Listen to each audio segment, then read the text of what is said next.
Tingginya intensitas kontes modifikasi kendaraan bermotor di Kota Palembang membawa angin segar di beberapa bidang usaha.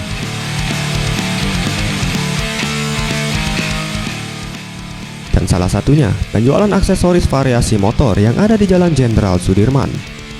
Dengan mengusung penjualan pada aksesoris dengan tema racing, sukses membuat para penggemar modifikasi memburu aksesoris variasi di toko ini. Fitri, penjual aksesoris variasi motor, menuturkan, bisnis variasi motor ini sendiri awalnya terinspirasi dari kesukaannya dengan dunia otomotif dan keprihatinannya dengan para bikers yang melakukan modifikasi motor dengan mengesampingkan faktor keselamatan, kenyamanan, dan peraturan lalu lintas, sehingga memicu inisiatif untuk membuka toko variasi dengan tema racing. Berbagai macam aksesoris dengan tema racing, mulai dari pelek, sok, kampas rim, stang, knalpot, yang dibanderol dengan harga cukup murah, yakni mulai dari Rp70.000 hingga jutaan rupiah, ramai diburu konsumen.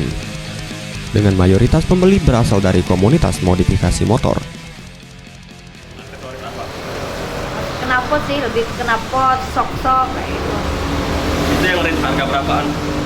Itu yang harga yang saya sudah bilang sih, kalau yang knalpotnya 700 sampai sejutaan. Kalau monosoknya bisa 300-an sampai sejutaan. Ia menambahkan dari bisnis ini, setidaknya jutaan rupiah dapat dihasilkan dalam 1 bulan. Tim Liputan Sriwijaya TV.